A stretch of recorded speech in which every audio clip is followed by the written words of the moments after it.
Good morning. Thank you everyone for joining us today. This is our 64th annual Federal Executive Board Employee of the Year Awards ceremony.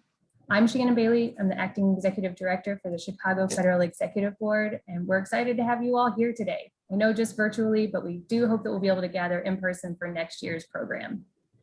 I'm really proud to be part of the Chicago Federal family, one that strives daily for excellence. And today I'm especially excited that we get to honor and recognize employees who embody the heart of federal service.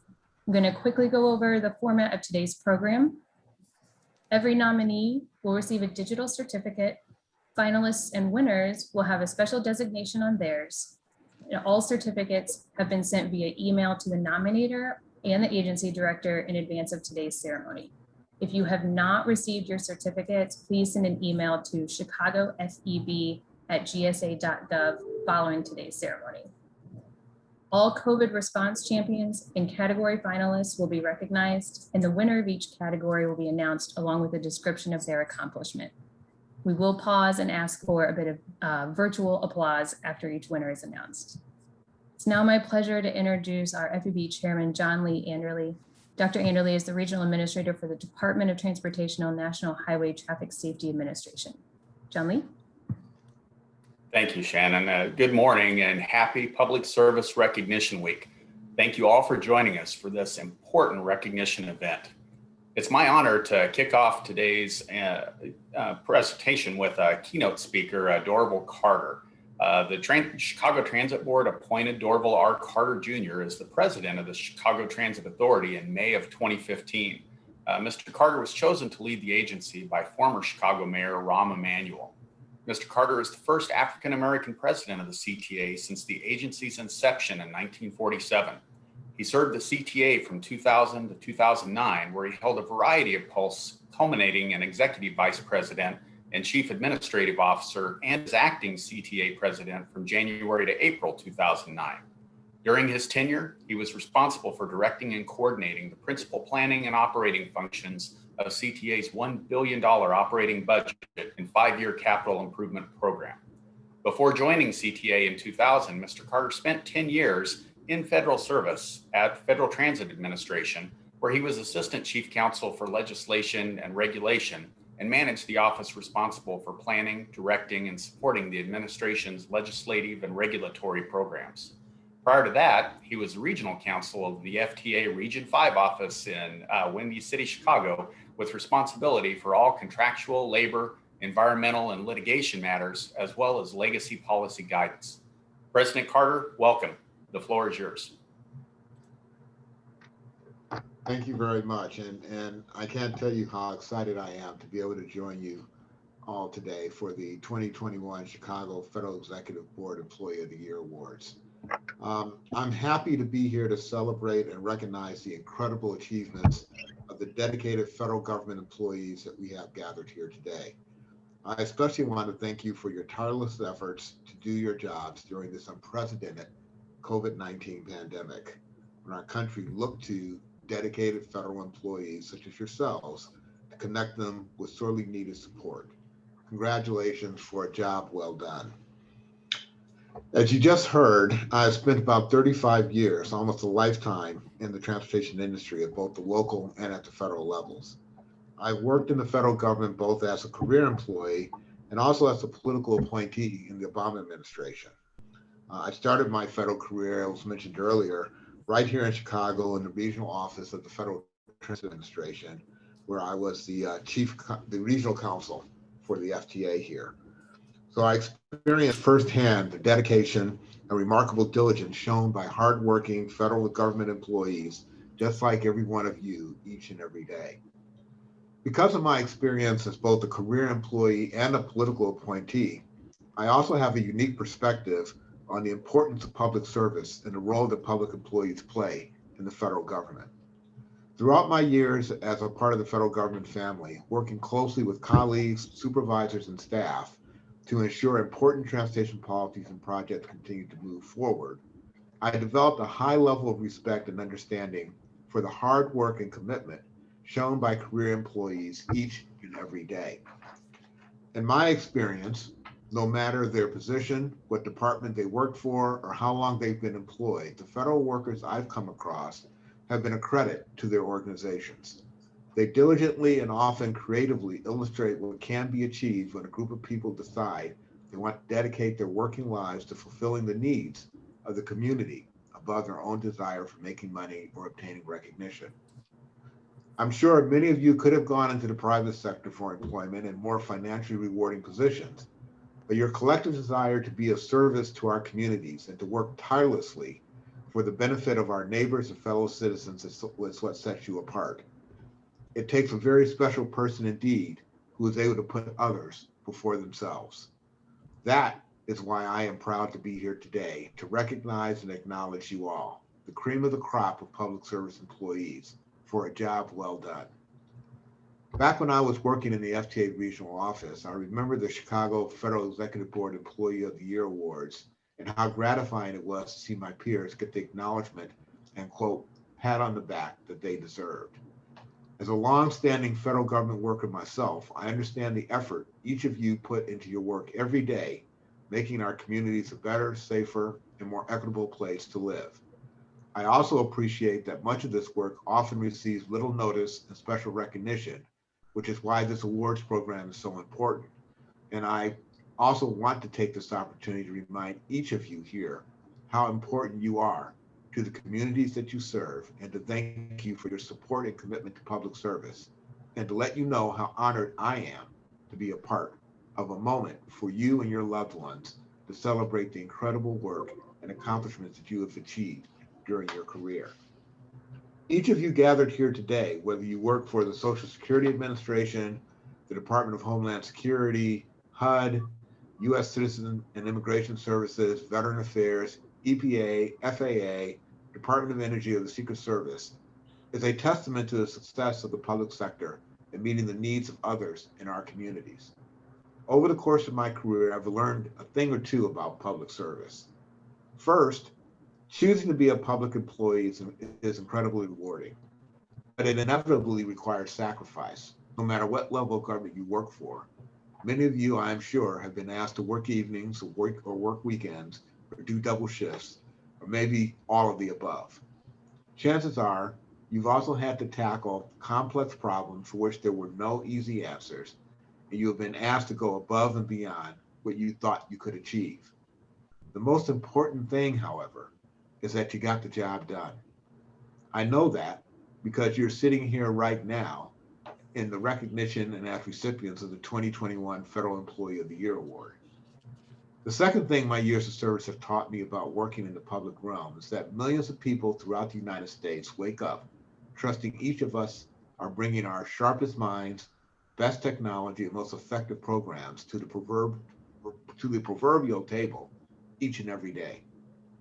Every morning is a new opportunity for us as public sector employees to prove just how valuable our services are and how bereft our communities, cities, states, and the entire country would be without the critical help we provide in both daily life and during unprecedented emergencies. Whether you help American retirees with their questions about Social Security, carefully screen airline passengers as part of Homeland Security, connect low-income residents with affordable, comfortable public housing, or provide medical services and social outreach programs to military service members as part of the Veterans Affairs, millions of citizens rely on you each day to connect them with the services and programs they need to lead successful, safe, productive, and fulfilling lives. Although the scope of your job duties vary widely depending on what agency you work for, I know I can confidently say each of you brings your A game to work every day. The decisions you make, the programs you roll out, and the initiatives you pursue are positively impacting the lives of millions of Americans every day. And for that, you should be very proud. So with all of that, I want to give you my congratulations and thank you all for the incredible work that you do each and every day. I can think of no better way to honor your service than to recognize you in a program like this. So please, thank you and take care. President Carter, on behalf of the Federal Executive Board, thank you for your career in public service and for your remarks to us today. Now it's time for the awards. Every year, our team has the privilege of coordinating these awards. Out of the nearly 50,000 federal employees working in the Chicagoland area, we can only give out 2 team and 3 individual awards. Our finalists this year hail from diverse agencies, backgrounds, and experience levels. Nominees, you impressed and inspired your colleagues and leaders so profoundly that they felt compelled to sit down and write about your work. We read stories about resilience, innovation, honor, humor, and leadership. To our whole federal family, over this past year, we have seen you support your communities, care for your friends and families, ensure health and safety for all. In short, we are in awe of you. The people in this virtual room are the reason our friends and families were able to protect themselves throughout this pandemic, survive natural disasters, drink clean water, and even simply enjoy our national parks. All of your actions have inspired people everywhere to dream more, learn more, do more, and become more. Before we jump into the program, I would like to take a moment to recognize the FEB Awards Committee and judges. James Durant from the Department of Energy Office of Science, Adele Rapport from the Department of Education Office of Civil Rights, Meg Gurecki from the Department of Justice Community Relations Service, Zena Watkins from the Department of Labor Employment and Training Administration Job Corps, Jean Brown from the Department of Labor Veterans Employment and Training Service, Erhard Chorley and Sally Mui from the Railroad Retirement Board, Bo Steiner from the Small Business Administration, Commander Randy Preston from the United States Coast Guard, and Phyllis Smith from the Social Security Administration. For our first award, it is my pleasure to turn it over to Executive Committee member and Social Security Regional Commissioner, Phyllis Smith. Phyllis, the floor is yours. Well, thank you, John Lee. I am very, very pleased to be here today. You know, President John F. Kennedy challenged the nation to ask not what your country can do for you, ask what you can do for your country. As part of that challenge, he founded the Federal Executive Boards in 1961. And the Federal Executive Boards work together to foster communication, collaboration, so that we can all fulfill our mission of service. So it is so appropriate that we are starting this year's program with the JFK Leadership Award. And this award is presented to innovative leaders in the federal community, specifically leaders who cultivate our next generation of leaders, leaders who are role models for standards of excellence and those who embrace diversity. This year's finalists for the JFK Leadership Award are Jennifer Berrigan, Sector Advisor for the United States Military Interest Processing Command, Crystal Coleman, Director of the Office of Programs and the Railroad Retirement Board, Michael Hobbs, Deputy Counsel, Department of Energy, Office of Science, Curtis Sturm, Senior Social Security Specialist of the Social Security Administration, and Lynette Taylor, RN, Deputy Network Director, Veterans Integrated Service Network, 12 Incident Commander, Department of Veteran Affairs. And I am very, very pleased to announce that this year's winner is Lynette Taylor. Lynette embodies the spirit of collaboration, leadership, innovation, flexibility, and adaptability. In response to COVID-19, Lynette oversaw the establishment of several branches that included subject matter experts in the areas of workforce, logistics, strategic planning, and medical services. These branches were capable and they were empowered to provide guidance and education on this new disease, COVID-19, that was largely unknown in the medical community, and information was changing daily. In March and April of 2020, at the height of the pandemic, Ms. Taylor introduced a proactive plan to decompress medical beds from urban VA hospitals in Milwaukee and Chicago to the less impacted rural VA facilities of Tomah, Wisconsin, and Danville, Illinois. Her decompression plan was successful and allowed for the expansion of surge beds to receive COVID-19 inpatients in the urban facilities. By June 30th, 2020, her group had treated 1,176 veteran cases of COVID that included 333 COVID inpatient cases. As the incident commander during the pandemic, Lynette demonstrated strong leadership, flexibility, and adaptability. She trusted in her team to pull together, assess, and determine the appropriate actions to keep veterans, employees, and each other safe in uncertain times. I am very, very pleased to see Lynette on the screen, and I'm asking all of you to join me in a virtual applause celebration to congratulate Lynette on her dedication.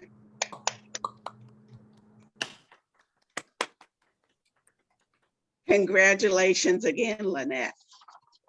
And I don't know, Lynette, why don't you raise your hand so others can make sure to identify you? Yeah. This is the time to celebrate. Okay. I also have the honor to present the next award, which is the Career Achievement Award. And this award recognizes a federal employee for significant accomplishments throughout a lifetime of achievement in public service. The nominations must showcase accomplishments throughout a person's career, not just in the past year, and the candidate must have 20 plus years of federal civil service. I am extremely honored to recognize Larry G. Smith, who is the recently retired Director of the Center for Material Resources in the Social Security Administration, for this award. He has a long-standing career and he has a strong sense of interagency collaboration and workplace culture. Larry's leadership and contributions over the course of his career have left an indelible mark at the Social Security Administration.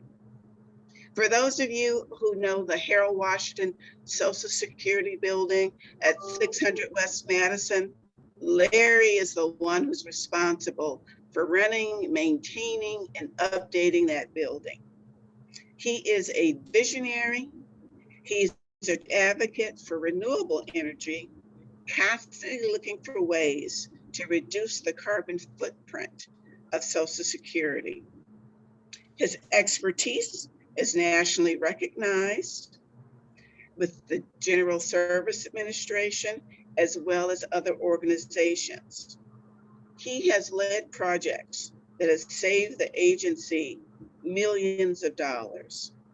You know, they include in 2005, Chicago's largest solar panel project, was implemented, which prevents the dissemination of 4 million pounds of carbon monoxide into the atmosphere. In 2007, he led the LED lighting project, which saves over $100,000 in electric costs. In 2011, he established the rainwater recovery system that conserves more than 2 million gallons of water per year. And in 2016, there was a renewable energy project which will save over 3 million over 9 years.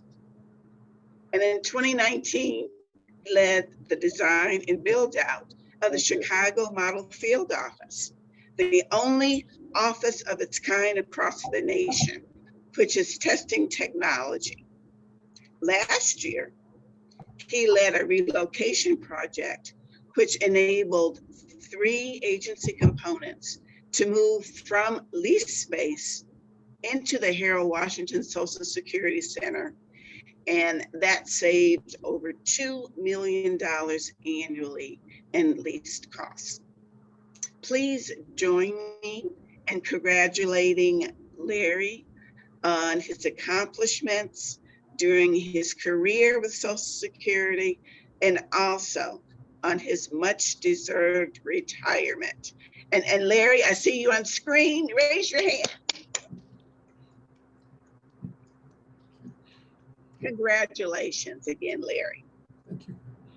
Okay, for our next award presentation, I will turn it over to the FEB Vice Chair and Chief Counsel for the Department of Energy, Office of Science, and that is James Duran. James. Thank you, and greetings, everyone. It's my honor to now talk about the management excellence.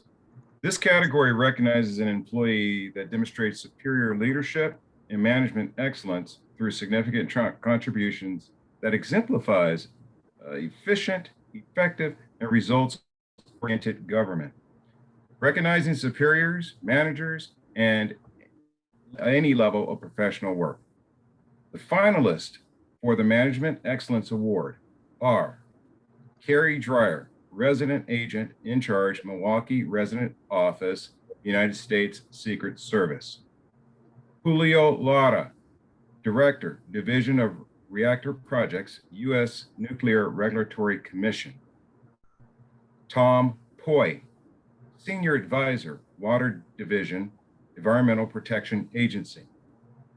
Paul Serafin, Manager, Air Carrier Safety Assurance Division, Federal Aviation Administration. Sarvata Williams, Nurse Officer, Department of Veterans Affairs. This year's Management Excellence Award is to recognize the accomplishments of Julio Lara, Director of the Division of Reactor Projects for the U.S. Nuclear Regulatory Commission, with the award for Management Excellence. Julio Lara demonstrated superior leadership, risk-informed thinking in the U.S. Nuclear Regulatory Commission. Mr. Lara serves as the Director of the Division of Reactor Projects in the U.S. Nuclear Regulatory Commission's Region 3 office in Lisle, Illinois. He is responsible for overseeing the safe operation of all commercial power reactors in the Midwest. In his esteemed 33-year career, he honed his technical expertise across many positions in the agency.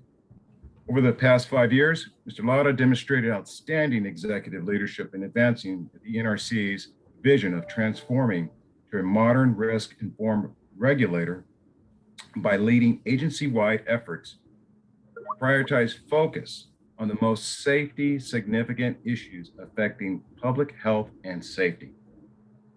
Recognizing that the technologies the agency will regulate in the next 40 years would be different than the technologies the agency regulated in the previous 40 years, Mr. Lara's engagement of frontline inspectors was particularly crucial in driving cultural change.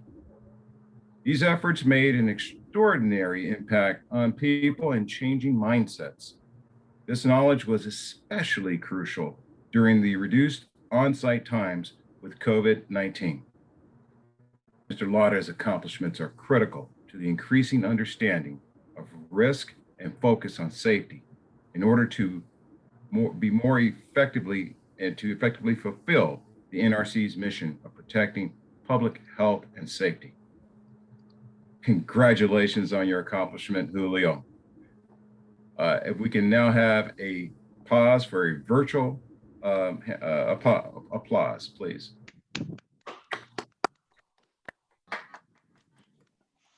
Thank you and congratulations. I am now esteemed and honored to present another category, the Homeland Security Law Enforcement Team.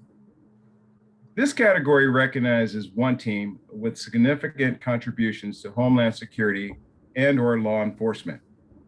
These areas may include immigration or border security, civil rights, counterterrorism, emergency response, fraud prevention, and intelligence.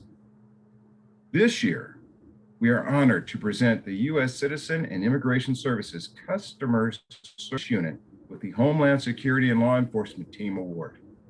The Customer Service Unit, CSU, comprises of the most diverse and daily scope of work product, personnel, and geographical location adjudicated unit at the Chicago field office.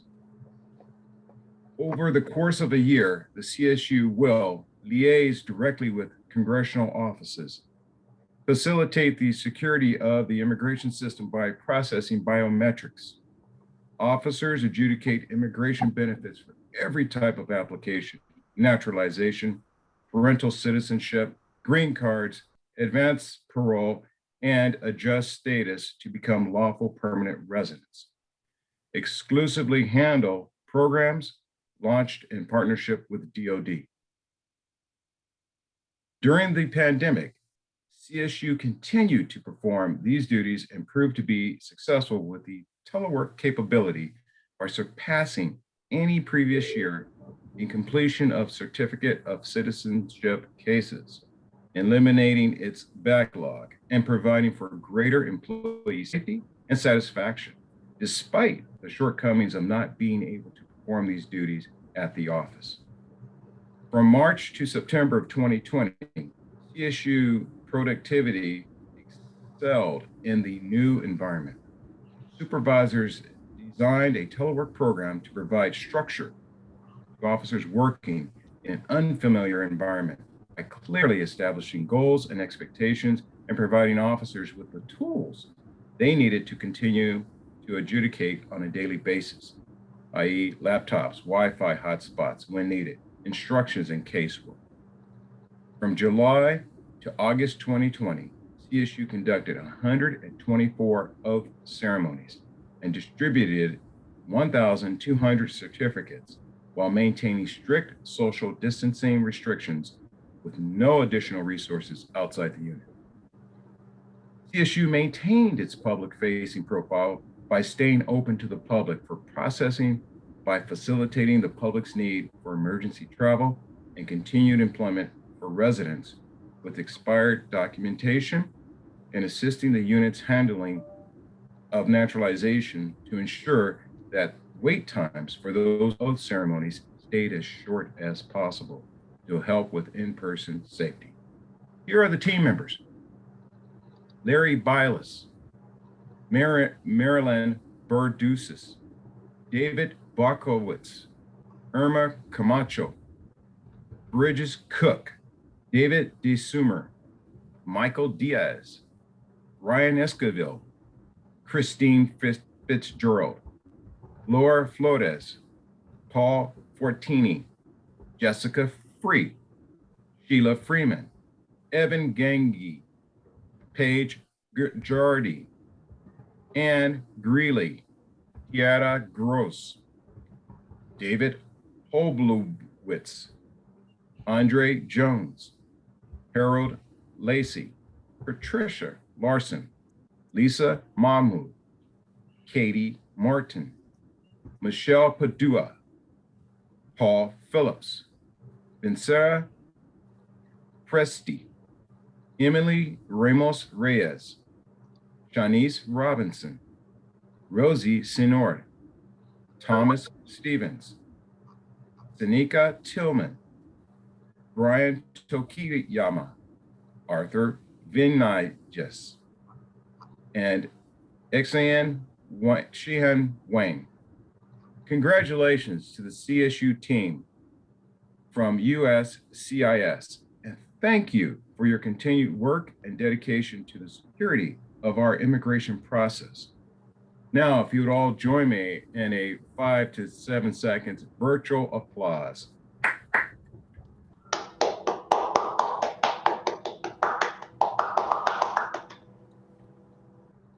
I will now turn the mic over to my esteemed colleague and fellow executive committee member, Adele Rapport, Regional Director for the Department of Education, Office of Civil Rights.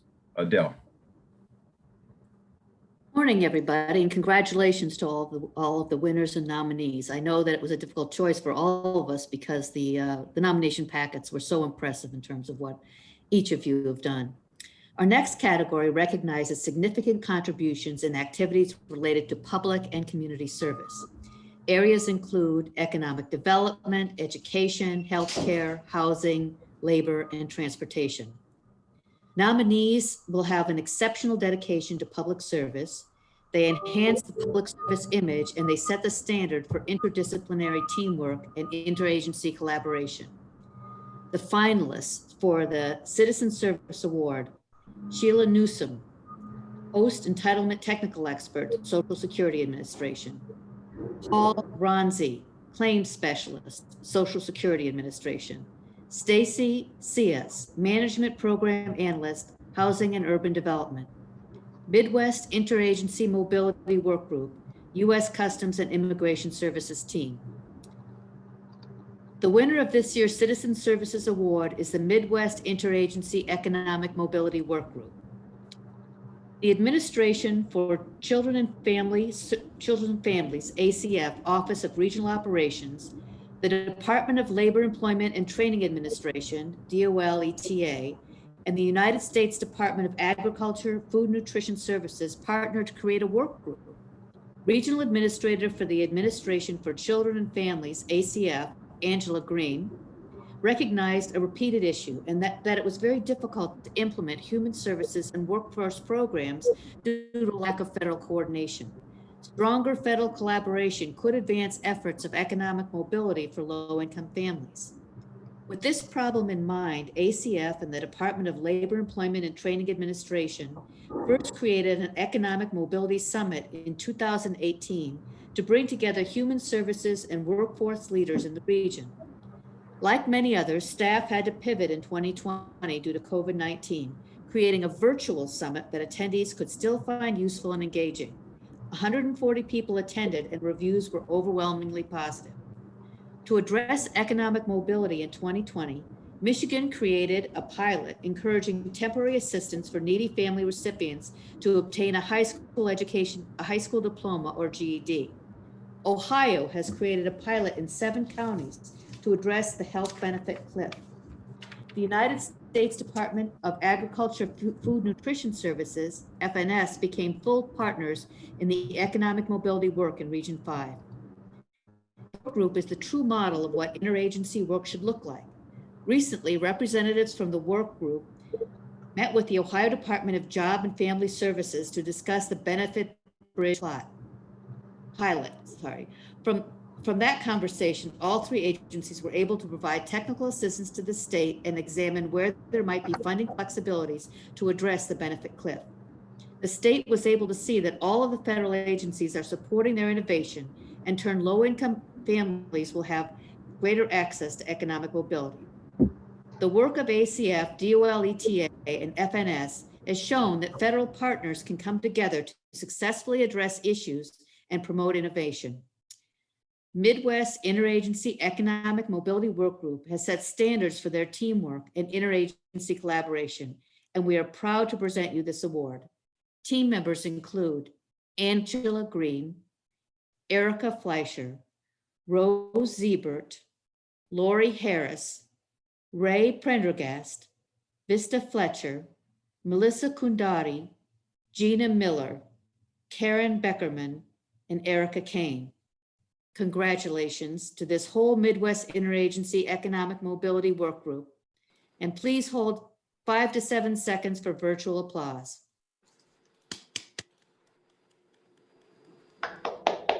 smile, Angela. For our final category, I will turn it back to our chair, John Lee.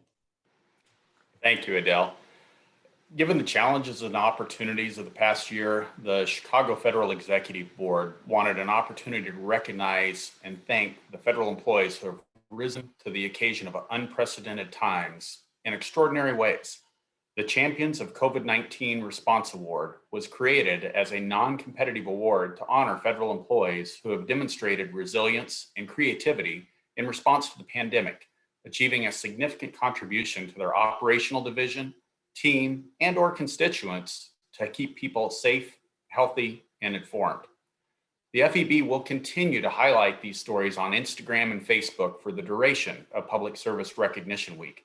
You can also read their full accomplishments at chicago.feb.gov. The following teams and individuals have been submitted for recognition for their contributions during the COVID-19 public health crisis.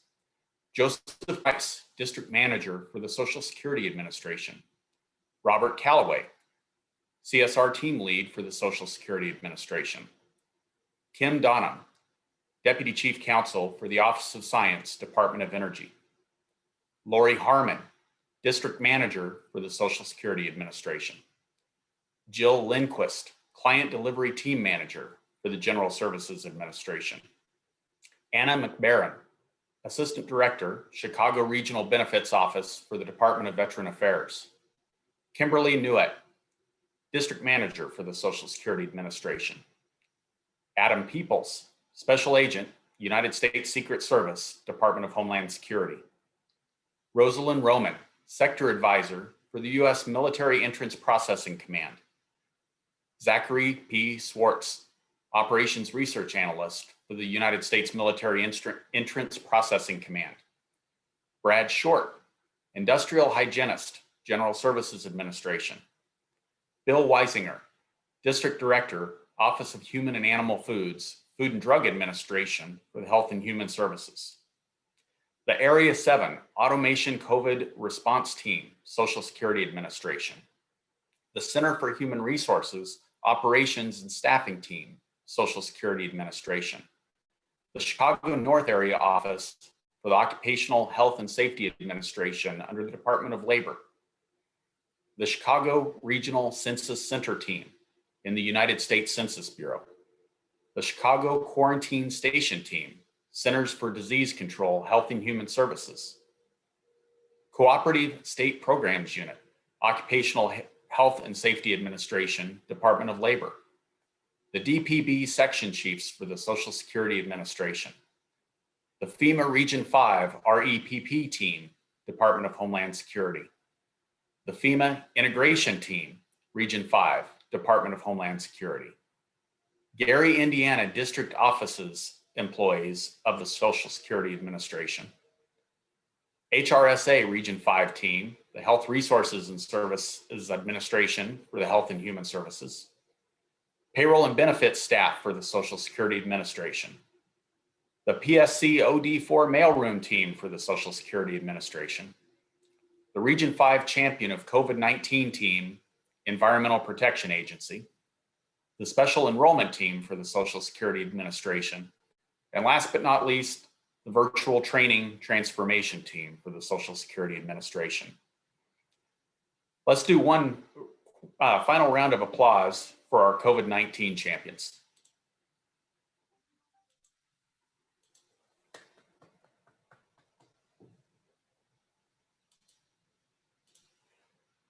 I would like to congratulate again all of our winners, finalists, and nominees for this year's award. Thank you to our presenters, and especially for joining us for the keynote address, and to all the agencies that took time to submit nominations to recognize the continued dedication of their employees. I would also like to remind everyone that next month, on Wednesday, June 2nd, we will be hosting academic leaders from across the region representing small and large K-12 institutions, as well as higher education institutions, to speak challenges and opportunities they are facing with returning to the classroom. Watch your FEB emails for signups for that upcoming event. Thank you all for joining us today. Congratulations again to all of our winners. And this concludes our program. Thank you.